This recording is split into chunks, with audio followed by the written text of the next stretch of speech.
2023 کی مردم شماری کے مطابق پاکستان میں 5.2 ملین یعنی 52 لاکھ ہندو افراد رہتے ہیں۔ Education, health, administration, armed forces, parliament, judiciary, تجارت، صحافت سمیت یہ لوگ ہمارے معاشرے کے تقریباً ہر میدان میں اپنا اہم کردار ادا کر رہے ہیں۔ پاکستان کے پہلے law and labour minister Jogendra Nath Mandal بھی اسی قوم کے ایک نچلے طبقے سے بڑے انسان تھے، لیکن حیرت انگیز طور پر قیام پاکستان کے 70 سال بعد تک ان لوگوں کی شادی اور علیحدگی کے لیے کوئی قانون موجود نہیں رہا۔ پنڈت اور آگ کی موجودگی میں سپتا پدی یعنی 7 پھیرے لے کر دلہن کو منگل سوتر پہنا کر اس شادی کو ان کی کمیونٹی میں تسلیم کیا جاتا رہا۔ بچوں کی کفالت، جائیداد کے وراثتی معاملات، ڈائیورس، بیرون ملک سفر اور دیگر قانونی ڈاکومنٹس کی تیاری میں ان لوگوں کو بہت سارے مسائل کا سامنا رہا تھا۔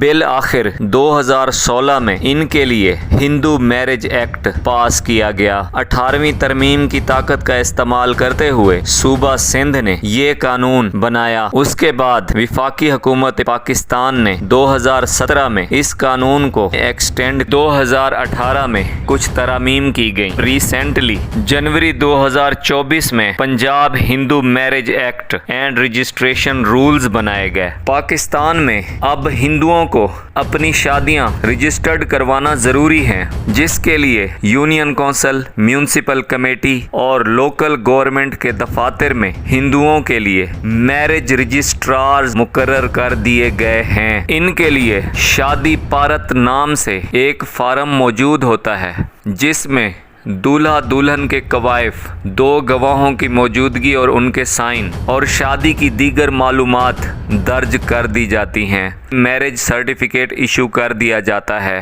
ان کے لیے ضروری ہے دولہا دلہن عمر میں 18 سال سے کم نہ ہوں، آپس میں خونی رشتہ دار یعنی کزنز بھی نہ ہوں۔ دولہا دلہن کا شادی کے لیے رضامند ہونا بھی ضروری ہے۔ ان کی شادیوں میں ڈاوری یعنی جس طرح مسلمانوں میں حق مہر ہوتا ہے ضروری نہیں ہے، لیکن رواجات کے مطابق کچھ دینا لینا چاہیں تو پرسنل کیپیسٹی میں دے سکتے ہیں۔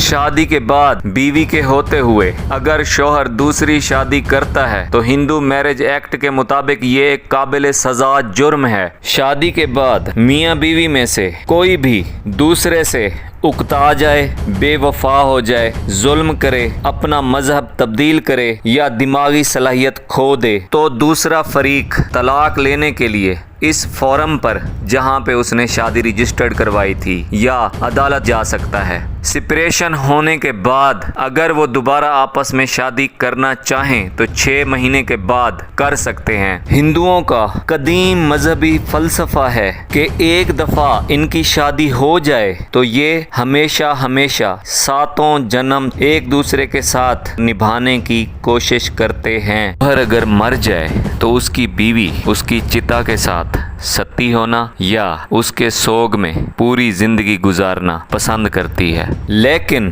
ہندوؤں کے جدید سکولرز نے اس نظریے کو انسان کے بنیادی حقوقوں کے خلاف مانا ہے، لہٰذا اگر شوہر کی وفات ہو جاتی ہے تو ہندو میرج ایکٹ عورت کو دوسری شادی کی بالکل اجازت دیتا ہے۔ اس طرح کی مزید معلومات اور ڈسکشنز کے لیے جڑے رہیں جام رمضان ایڈوکیٹ کے ساتھ۔ اللہ حافظ۔